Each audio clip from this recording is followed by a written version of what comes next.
It is 4 p.m. We're bringing developing news. And the stories behind the headlines. This is Storycon and Patrick Paez. I'm at Lingao. Some stories we're watching this Tuesday, July 9. The Senate subpoena against suspended Bamban Mayor Alice Go has not been served. That's a day before the upper chamber resumes its probe on Pogo operations, which Go is supposed to attend. The embattled mayor's camp says they do not expect a fair hearing at the Senate. The lawyers of, should I say this word? Fugitive Apollo Kibuloy go on the defense. Attorney Ferdinand Topacio wants to know the personalities who raised 10 million pesos as reward for information on his client. Topacio describes the amount as grossly disproportionate to the alleged crimes against Kibuloy. The pastor's other lawyer, Israelito Torreon, believes that the Marcos administration is plainly obsessed with his client. And China slammed the reciprocal access agreement of the Philippines with Japan. Beijing says the region does not need military alliances, especially those that, quote, incite a new Cold War. It also cited Tokyo's colonial rule over Manila and other Southeast Asian countries, saying Japan needs to reflect on this part of history. Joining us today, Ana Marie Pamintuan, Editor-in-Chief of the Philippine Star and Storycon's resident political pundit, In the flesh. Ronald Llamas. Okay. Good afternoon, Ami. Dito na ako. Oo nga, good afternoon. Happy Tuesday. In the flesh, huh? Okay. Ami, what's on the front pages of the Philippine Star? Apart from the stories you mentioned, binabantayan namin yung palarong pambansa kasi magkikita daw yata a-attend si President Marcos and Vice President Sara Duterte. So titingnan natin kung anong magiging dynamics between the two of them. And of course, yung binabantayan natin yung mga reactions to the sign, ang sabi ng US, nag-announce ng US na in effect na daw yung civil nuclear agreement between the United States and the Philippines. Kung ano-ano yun, pwede na silang magpadala dito ng mga reactor, exchange of technology and training, ganon. So yan ang mga minomonitor natin ngayon. Okay, and in addition, of course, inulit ng mga senador na yan na nga, kapag hindi daw sumipot si Alice Go, paparesto nila, mag-i-issue sila ng arrest warrant. Although, hindi nga tinanggap kasi nung kampo ni Mayor Go yung subpoena ng SINERB. Dahil wala naman daw doon sa pinadalahan na ano. Kaya ewan ko kung paano yon. Okay, Ami, in connection with that possible optics at the Palarong Pambansa in Cebu, no, where the president is scheduled to be with the vice president for the games opening. Yes. We have another kind of optics, if you can show it, that happened today. It was posted on the official website or page of the First Lady.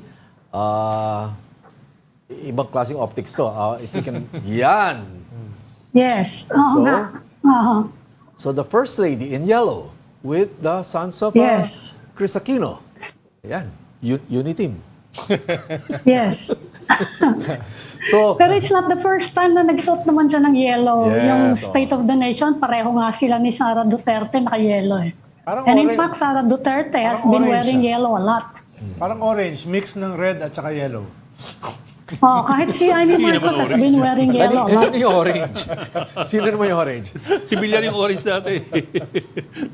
Pero interesting kung ano yung pinag-usapan nila. Although, hindi naman yata yung generation na yan, hindi naman yan magkakaawa, yan ang pagkakaalam natin eh. Tama. At saka si Yung Chris, generation nila. At saka si Chris naman, alam naman natin, tumatawid yan eh. Kung saan-saan. No? Well, there was that very famous interview a long time ago With Bongbong. Yes. with Bongbong Marcos when he just returned Also from with Kibuloy. exile. Yeah. Also with Kibuloy, etc. So, dahil TV personality rin siya, di ba? Hindi naman siya miyembro ng kahit anong political party. Yes. Oh, but the First Lady is not a TV personality, so and this picture was posted on her official FB page. So Ibig sabihin may meaning. Siguro, 'di ba? We can have different readings into it. Baka reconciliation. Well, Reconciliation, yes. As far as we know, as tuwing EDSA celebration at saka death anniversary ni Ninoy, nagpapadala Malacanang ng bulaklak doon sa pulpod ni Ninoy. Or message din dun sa Dutertes. Yun ang may malisyosong pagbasa mo sa litrato. May political message din sila. Pero anong message niya doon sa classic opposition? Classic talaga, no? Na, edi yung message ni Trillanes Ayun. na Yes. pwedeng magsama. Baka Dahil naman. meron, Baka naman. Ligawan. dahil may common enemy. Oo. Okay, ganyan. Pero Yes. yung message ni Yeah, kasi Trillanes yung na yan, classic opposition, hindi naman actually siya nakikita. In fact, yan ang criticism ngayon daw sa classic opposition eh. Mukhang nako-off na nga daw ng administration, kaibigan. pero Although parang we have to ayaw. point out na both Noynoy Aquino and President Marcos, sinabi naman nila na magkaibigan sila noon during their Senate days.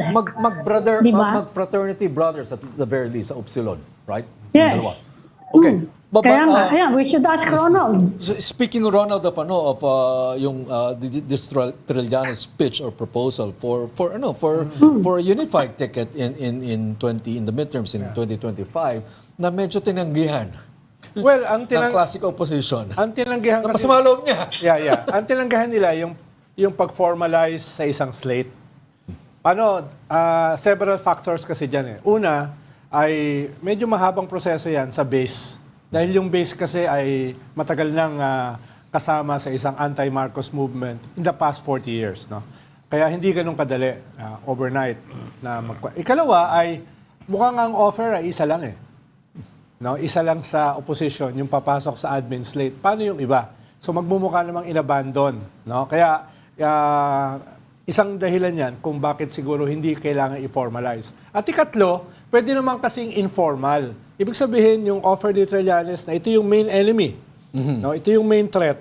Pagtulungan natin kahit hindi tayo officially magkasama sa isang slate na makaka-complicate dun sa kanilang political base at dun sa mga hindi masasama. Yung kasi yung problema eh. Isa lang yung ino-offeran. Paano yung dalawa? Paano yung tatlo? No? So, ganun yung... Ikaw kasi nasa slate ka na. Ako nandun pa rin ako kay Bimbi at kay Josh. Anong dating yan sa mga classic oppositionists? Well, sa mga opposition naman, tingin naman nila kay Chris ay hindi naman officially kasama sa kanila. At malaking bahagi ng pagtulong ni Chris ay dahil kay Pinoy. Dahil pumanaw na si Pinoy, lalong lumuwag yan. Pero kahit buhay si Pinoy, may sariling diskarte si Chris eh. Di ba? Kinakausap niya kung sino-sino eh. Dahil nga ay siya ay isang TV personality. Well, at one point, remember, Bok, she was supposed to host a TV program with then President Duterte na naging medyo hindi magandang kinalabasan dahil parang hindi siniputan ng presidente, ni former President Duterte. Di ba nagkaroon nga ng dynamic in the past years nung medyo pinitik niya si Mar Rojas at saka si Corina. Yeah, Diba? May ganung incident. and that was seen as an attempt to get on the good side of the Duterte administration, right? Yun. So, tama. So, No, pero hindi naman talaga. Meron din ganyang issue noon. Remember, that was over Jojo Binay na the Aquino sisters were campaigning for Jojo at kinasama ng loob yun nung Mar Rojas camp. Noy-B. So, ganun din yung dynamics doon. Yung Noy-B dynamics. They didn't campaign. Yun ang sabi nung Mar Rojas camp na actually ang kinakampanya ng mga to si Noy-B yun, remember? That was the Noy-B yun eh. At dahil hindi Yun political... yung panahon na yun, oo. At dahil hindi So, hindi political talaga si sila Juan, magkano. dahil hindi political si Chris, yung ganyang mga events ay natural sa kanya. Okay. Yung ganyan. okay, one final point. I'm looking at the blog post on YouTube of Fact First by Christian Esguerra. I haven't listened to it, but I'm looking at the cover lines. It says, Trillanes hits purist kakampings. Is it fair to call them purists? Purists nga ba sila? Hindi ko sigurado. Masyado Pero, silang hardcore. ang sabi kasi ni Trillanes na ito ay usapin ng winnability, isa, at ikalawa, usapin ng main enemy. No? Kaya dapat ay medyo lumuwag yung ibang mga pinks. Yeah. Although hindi niya binanggit ko sino. Dapat, No? pero mukhang hindi lumuluwag. Well, Hardline pa rin. Well, hindi overnight. Baka kasi, ang sabi ko nga minsan ay... Because that seemed to be the problem in 2022 elections when they were Yes. so hardline. It turned off a lot of possible Well, potential allies. And in an election, remember, election is addition, not subtraction. Diba? You need as many people on your side, at least for election. Pero day. lahat kasi ng mga political movements at saka parties, meron talagang core na mga hardliners. yan yung mga magpapakamatay para sa'yo. Kaya hindi yan madaling palambutin kaagad in so short a time. Pwede yan lumambot, pero it takes time at saka mga usap. No? Pero lahat meron. Meron ng green, meron ng pula, meron ng orange, meron ng dilaw. Lahat yan, yung talagang hindi aatras. At yan, pero may value yan eh. Yan yung aabot hanggang dulo. Diba? Yan yung mga hardline. Okay. Meantime, President Bongbong Marcos and Vice President Sara Duterte are attending the Palarong Pambansa's opening later. For the latest, let's bring in One News Cebu desk and Freeman editor Dale Israel. Dale? All right. Tugtog na. Yes, Dale. Dale, mamayang gabi pa pala ang opening. Do we have confirmation if the President will be there with the Vice President? Yes, Patrick, Annie, and Ronald, the program has just started for the opening ceremonies of the Palaro right here at the Sports Complex. We're talking about 12,000 athletes already here, but we're still waiting for the President to arrive. He's expected to be here by 5:30 p.m. But according to the schedule, he is supposed to be at the opening of the steel company in Compostela around 3 o'clock in the afternoon. On the other hand, Vice President Sara Duterte is already, or was already here in Cebu since yesterday. She attended the national press conference, post-press conference at the at Carcar City yesterday, and there's a lot of other activities from the Department of Education this morning and in Lapu-Lapu City. So in the program, both the top highest officials will be here at the Cebu City Sports Complex. On another note, Dale, dadadulin ba dyan si suspended Mayor Mike Rama at Governor Gwen Garcia? Well, in the program, we have Governor Gwen Garcia on the list of guests. We also have Acting Mayor Raymond Garcia on the list of guests. I guess we haven't seen suspended Mayor Mike Rama on the guest list, and we cannot see him on the parade route also, which started around 1 o'clock. So the parade of athletes already ended, and all the athletes are here, and we haven't seen a sign of Mike Rama here at the Palaro. So yung mga I magkakaaway, understand nagsalita si VP Sara on education. She met with, I think, reporters. Ano yung sinabi niya? I'm sorry.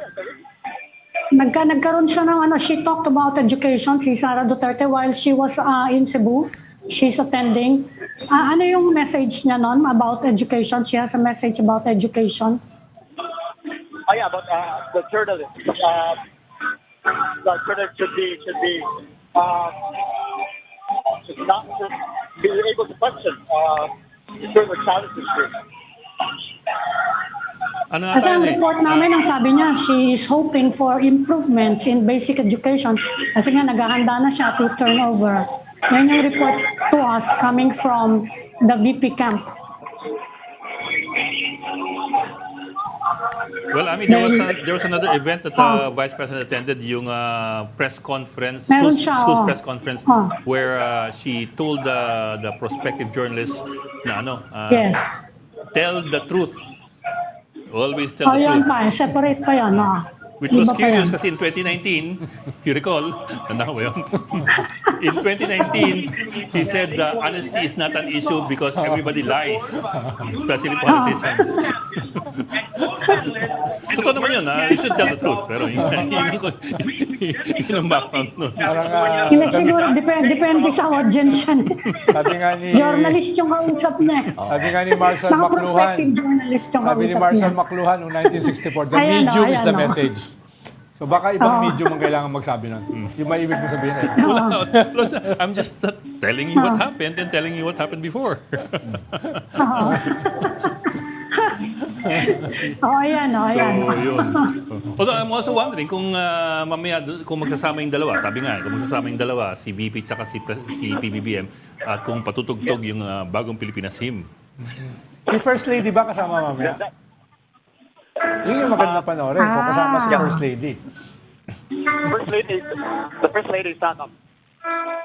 The first lady is not on the guest list for what we see right now, but we are actually everyone is waiting here for the president and vice president to be on the same stage because it's actually the first time or the first public event since the resignation of vice president from being a education secretary.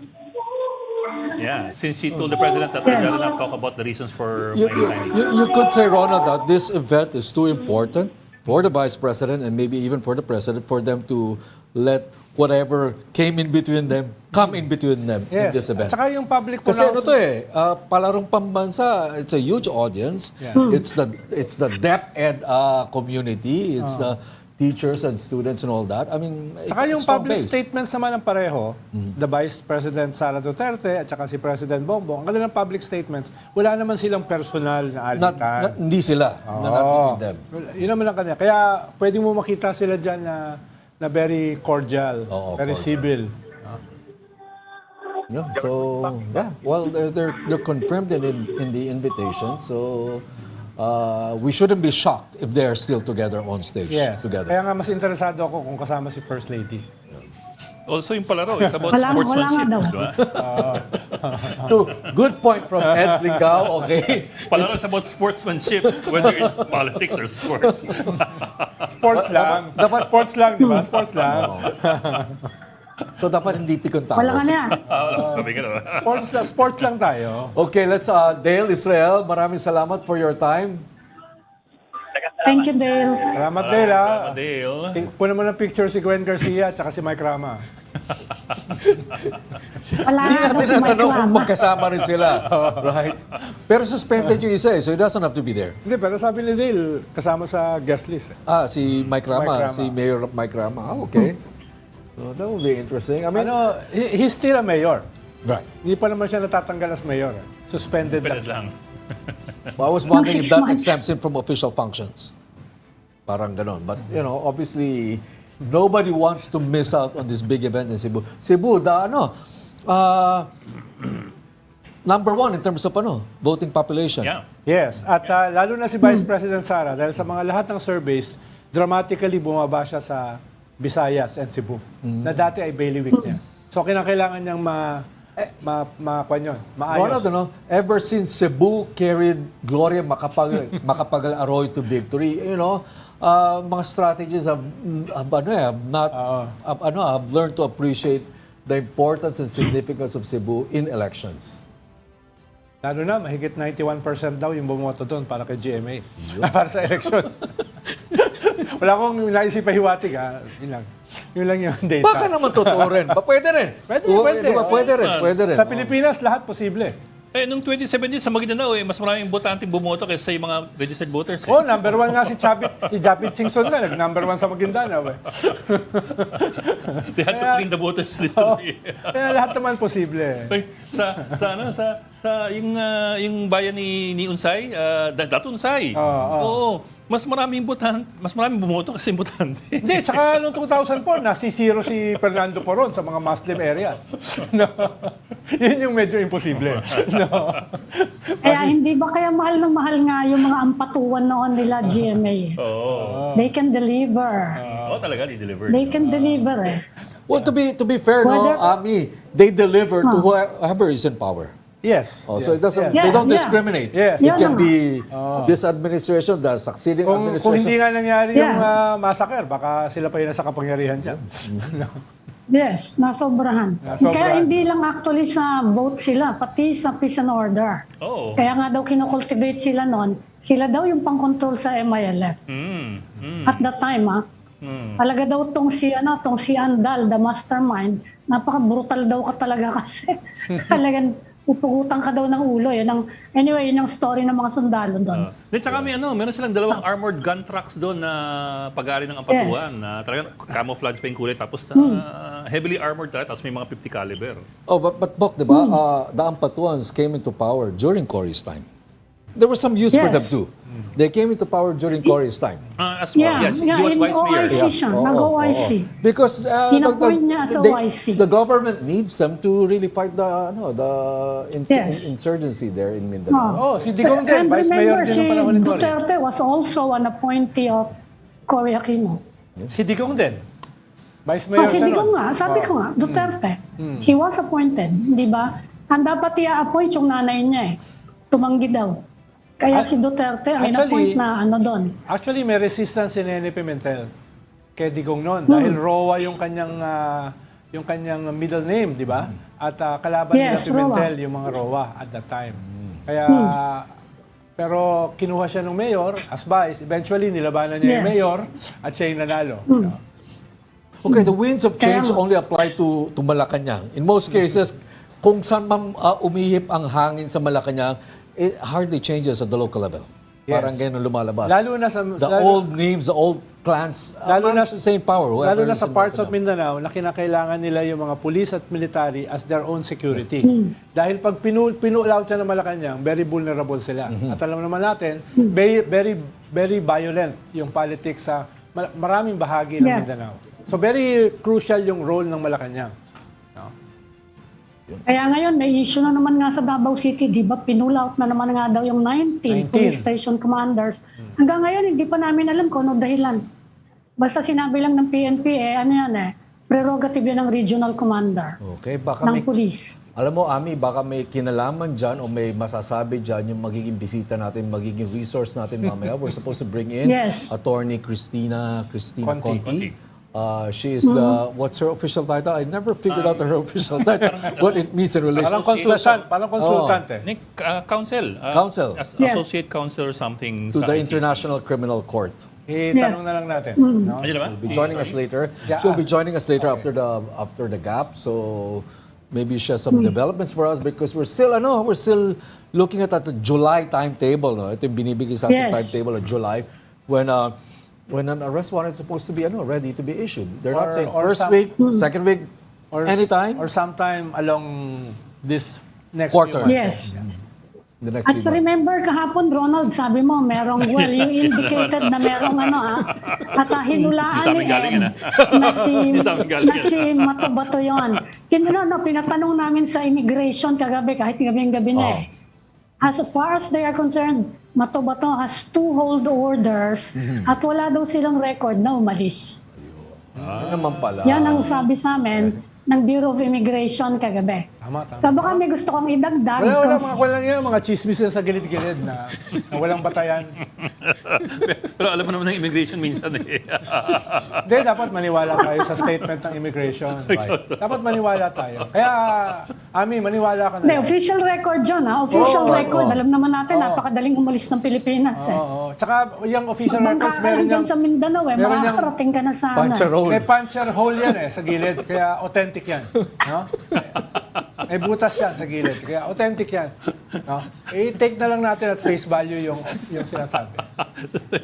I stand corrected. Dahil masyado akong chismoso. Bakit corrected ka na? I stand corrected. Baka napulot ko lang. Saan nga pala, para sa mga nakikinig at nanonood, saan nga pala galing yung puncher hole na Kay puncher hole na? Senator Bato. Yun. Diba? Yun ang mahalaga. Oo. No? Authentic ang isang document. Yung Kung may- PDEA Operations yung Report. Oo, may puncher hole. May puncher Kaya hole. sigurado ko yung sa Bureau of Immigration may butas din sa gilid. Kasi mukhang officially filed. Oo. May nagpa-puncher pa pala ngayon. Government offices, I guess, no? Gumagamit pa ng Di ba fastener at sa saka mga thesis, folder pa. yung plastic na gumaganon, yung maraming ngipin. Lumalabas ang tanda Pero baka ninyo. mag-iba istorya mamaya. Titingnan natin. Tinatanong pa rin namin Okay na yun. Pero as of last night yun. Tinanong namin. Nilinaw lang namin. Si Mato Bato, was he in hiding before this? Or, I'm sorry, I shouldn't be, ano nga pala. Let's move Let's on. just talk about him in general. In general, Our background. in general terms, yeah. Sige nga, huwag na nga. In hiding. Yung inamin niya na siya yung pumatay. May gano'n siyang ginawa eh. May inamin siya. At yung pamilya nung pinatay niya, mukhang nagsampa ng kaso. Although hindi ko alam kung ano ng status nun. He's not a former policeman, or is he? Hindi, si Las Cañas. Oh, dati yata siyang civil security Si unit. Las Cañas. Kafko. Kafko siya. Si Las Cañas ang former policeman. And he's a self-confessed assassin Yes. for the Davao Death Squad. Yes. Okay, this is him, Mr. Matubat. And he was claiming that he witnessed personally daw, sabi niya, at least 8 times na nagpaputok yung dating Pangulo. At siya yung nauna. Long before Las Cañas. So, I think this is a Senate hearing, no? Senate hearing. Okay, you're watching Storycon on One News. We just need to take a quick break, and we will be right back.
News and the stories behind the headlines. Welcome back to the Story Conference. I'm Patrick Paez. I'm Lingao, still with us. Ami Pamintuan of the Philippine Star and Ronald Llamas, our resident political pundit in the flesh.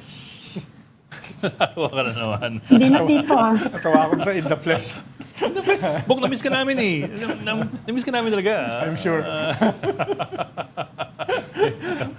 Oh, anyway. Parang hindi ko yun na-miss. Alas 4 ng umaga ako kumigising. Parang hindi siya nawala eh.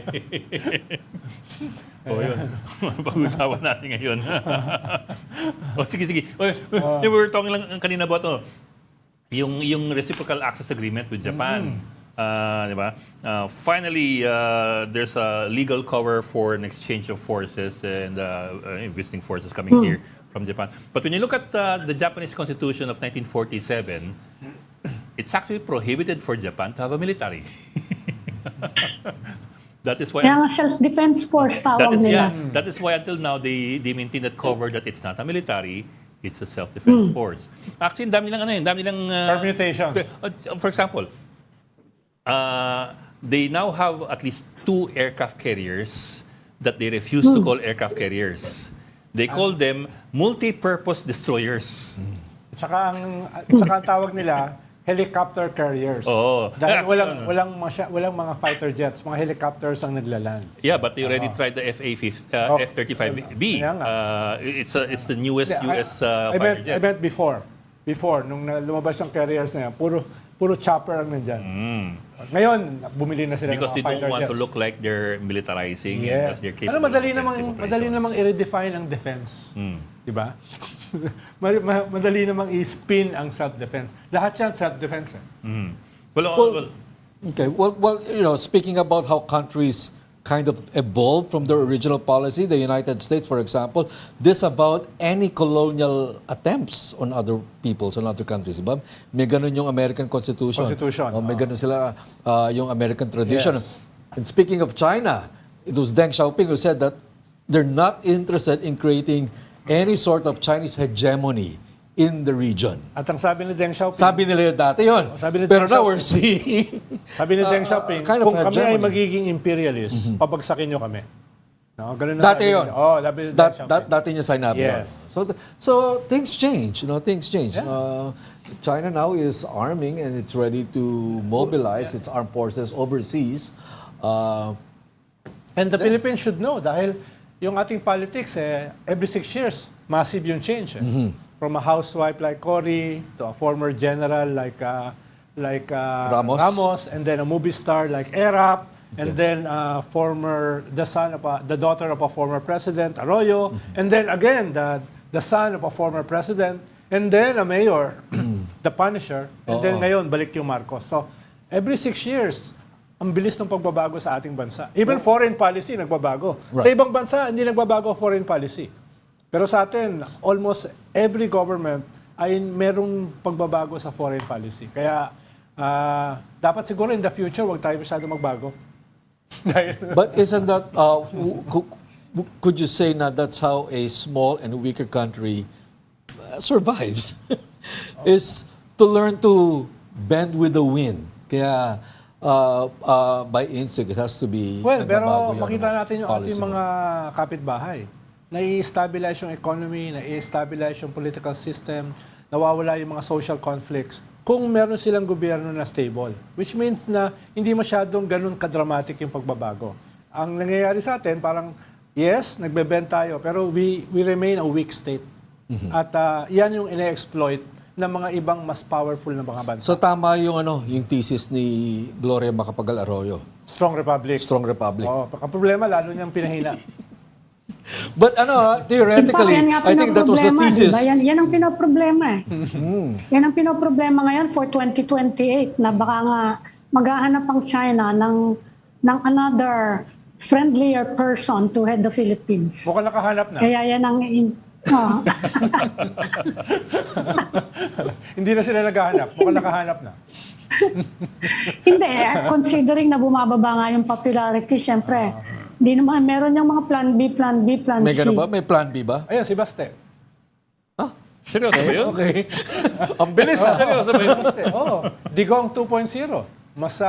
Mas malapit yung kanyang lengguwahe, yung kanyang actuations do sa tatay, kaysa kay Sara. Yeah, but he doesn't have the track record of the father in governing Davao City. It doesn't matter. It's about branding. Sino ba yung mas kayang magdala more effectively nung brand nila? Si Sara ba o si Baste? No? Kaya yan ay makikita natin in the next few years. Parang ikuha nila yan eh. Ipapilot, no? Okay. Pero si Sara kasi nanununtok. Oh. Oo nga. Oo. Kaya lang naman nakilala Nananampal. si Sarah dahil doon eh. Di ba? Pero halimbawa, nitong mga nakaraang mga buwan, Puro no comment. Oo. Ang nagsasalita na malapit-lapit sa estilo ng Baste. tatay, si Baste. That's true. PBM, mag-resign ka na. No? Baka mangyari sa iyo yung nangyari sa Romanov at saka kay Mussolini. Oh, di ba? Sa mga hindi nakakaalam, ano nangyari kay Mussolini at sa Romanov? Minasakir. Ayun. Pinitay pati wala si Mussolini, pati asawa niya. Well, Si it's Carmen. a Hindi matter asawa, of history. girlfriend. That's history, no? Yes. So it's a story. Kaya ibig sabihin, yung malapit sa ganong klaseng disruption, at least at ngayon, ay si Baste kesa kay Sara.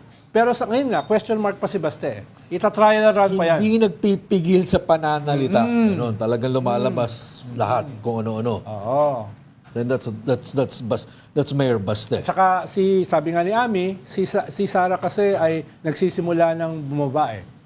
Kung yan ay hindi mapipigilan, then they will be looking for an alternative. No? At hindi naman yan kukuha labas sa kanila. Hindi naman nila kukunin sa ex-human rights lawyer Harry Roque or si Panelo. No? Hindi naman nila kukunin yun. Or si Vic Rodriguez. What about Amy Marcos? Oo. Si Amy Marcos. Ano nga? Pero Where does that factor ayaw ni in? Baste kay Amy eh. No? Binabanatan din siya ng sections ng Duterte camp. Sila Panelo. Binabanatan din si Amy eh. At ngayon, sasama si Amy sa administration slate. No? Well, there is Robin Padilla who's still around with the Duterte circle. Is it a viable plan B? And we know that he's very critical also of the aggressive position of this administration vis-a-vis China, di ba?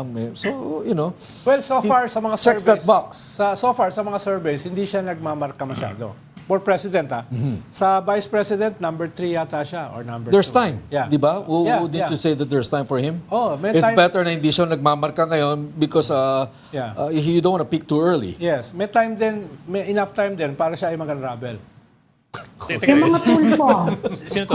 Si Robin Yung to? mga Robin, tulfo. Robin. Oh, ang sarap ng nguya nung chicken. Kulang na lang beer eh. No? Oh, pero in the end, he stepped up to the plate and said, teka, let's have a recess. Oh.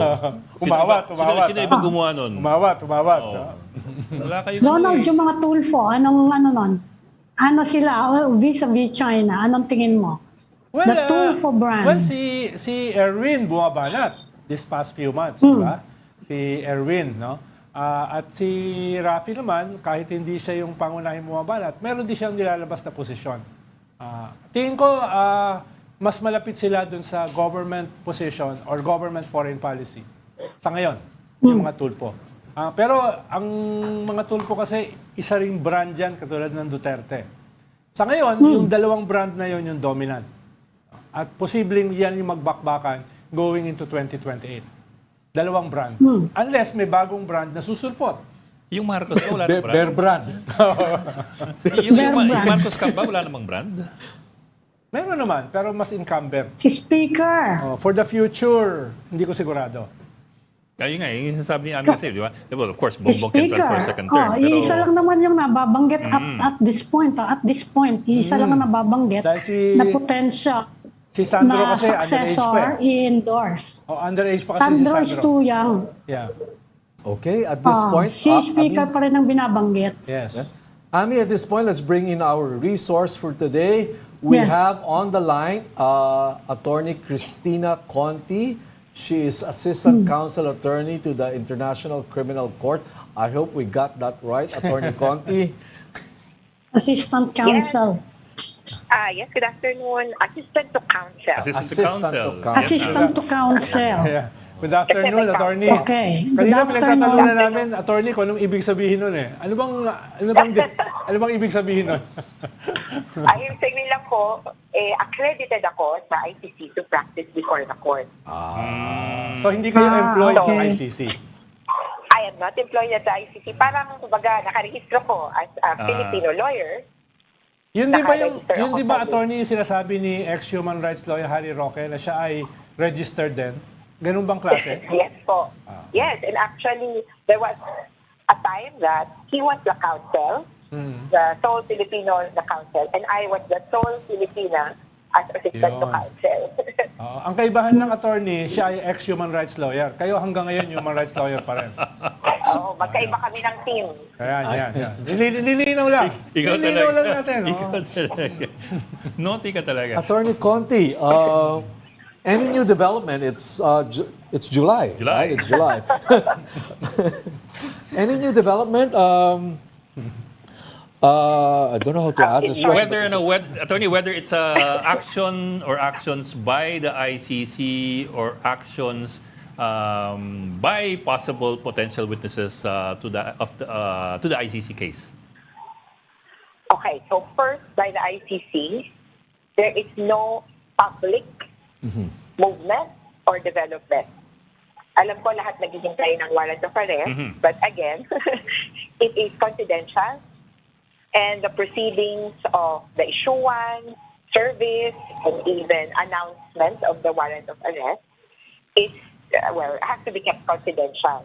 Lalo na kung may chance kang mahuli yung suspect or yung target of the warrant of arrest.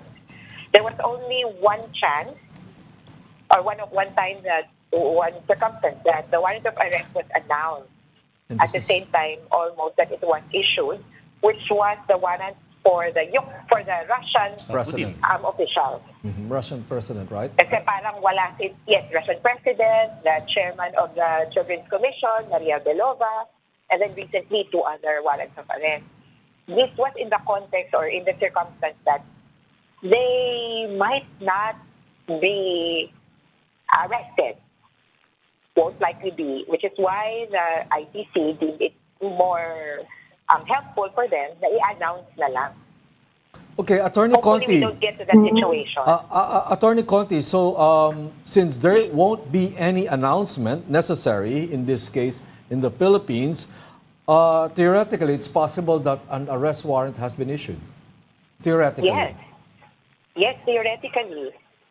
There could have been a warrant of arrest issued in June even. Pero meron na ba, Attorney? Tayo lang.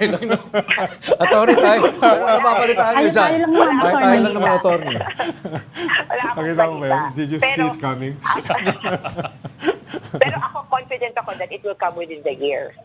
And then my problem is, or yung pinapasolve sa amin, paano siya masiserve? And the development that Lito Patay, one of the implementors, one of the worst recorded violators during the war on drugs, is now Davao City Police Chief. So that is concerning for us. Well, di ba siya natanggal? Kasama doon sa mga natanggal, Attorney? Ayan, doon sa maraming mga Alam niyo, hindi po. Ha? Kahapon ba o nung isang araw Right. nung nag-assignment, siya yung Davao Police Chief. Kaya gulat nga kami eh. Hindi natanggal? He came from the regional, he came from the regional personnel and housing, yung mga unit na pinaglalagyan muna ng mga floating or Right. on the side.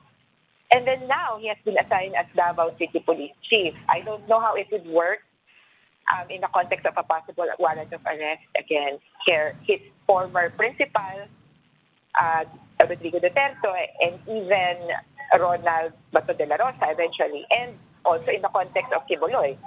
Baka naman bumaliktad na. Anyway, Anong pangalan, Attorney? Attorney, anong pangalan? What's the name of the Davao City Police? Lito Patay. Very... Ito ba yung nakausap ni Manny Mob? Patay! Si Patay. Okay. Patay. Yung na-interview ni Manny Mob. Yeah. Kung gano'n ang apelido mo, hindi ka Patay. makakalimutan. Buhay pa pala siya. Di ba, Attorney, ito yung lumabas sa Reuters report, di ba? Yung grupo ni Patay, Yes. allegedly pumapatay. Yes, Yeah, po. Lito Nasa-assign Patay. niya so sa Caloocan he was a yan. source in the Reuters report. Saying kinover yung grupo niyang kinover ng Reuters. I don't know if they made any admissions there, but they were brought in from Davao to undertake drug operations in Metro Manila. At parang This na-assign group. siya. Yeah. But was this the source of the Reuters report? Huwag na natin yung katin. Hindi siya. Hindi ko alam. Huwag na natin yung katin yung mga bagay na ganyan. But Attorney, I just want to backtrack to what you said a while ago. You said pinapasolve sa amin paano siya masa-serve. So your inputs are being asked by who?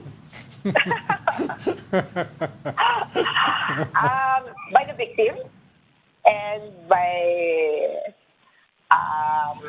involved persons. Kumbaga, we're always being asked, what are your suggestions? Of course, I'm not required to supply a solution because I'm not part of government.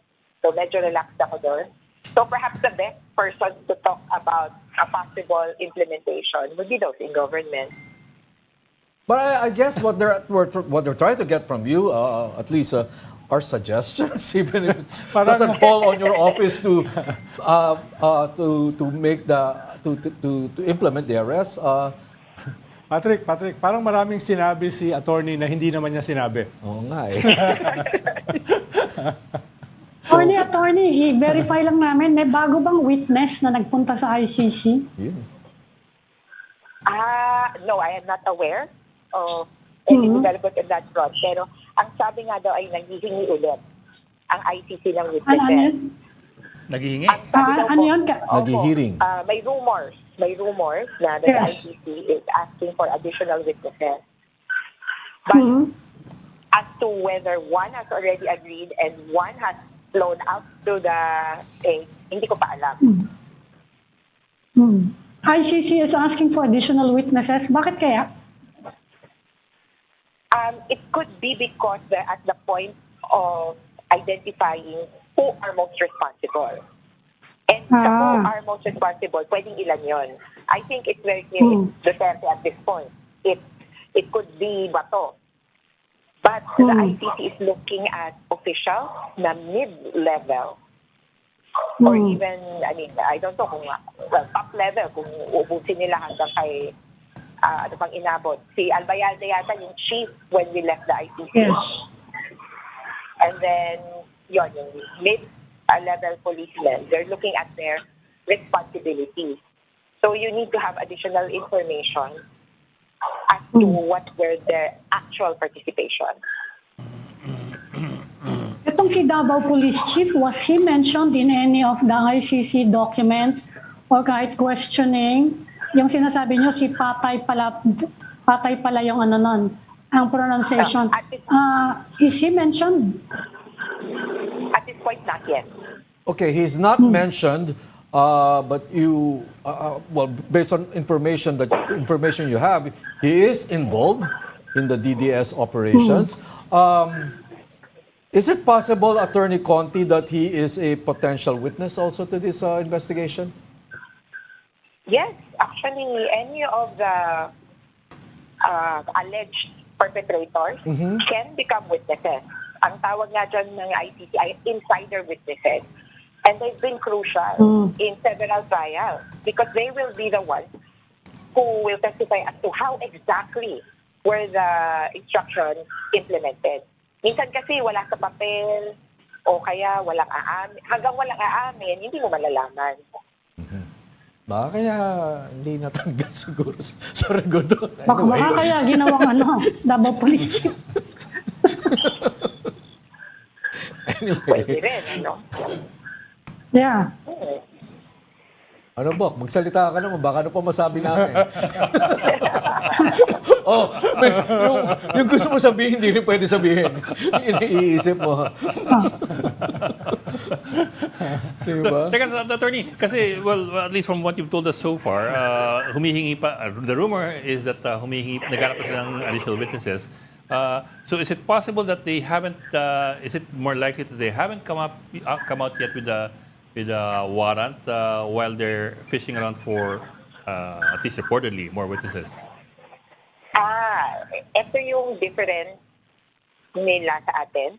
They don't need to finish the investigation entirely before they can issue a warrant.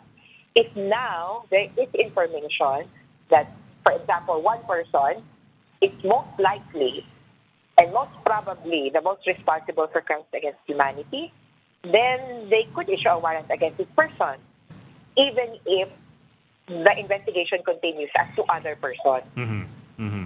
So, hindi pa po nagbubukas yung trial or hindi pa natatapos yung investigation, posibleng may mauuna. Yeah, hindi kailangan sabay-sabay.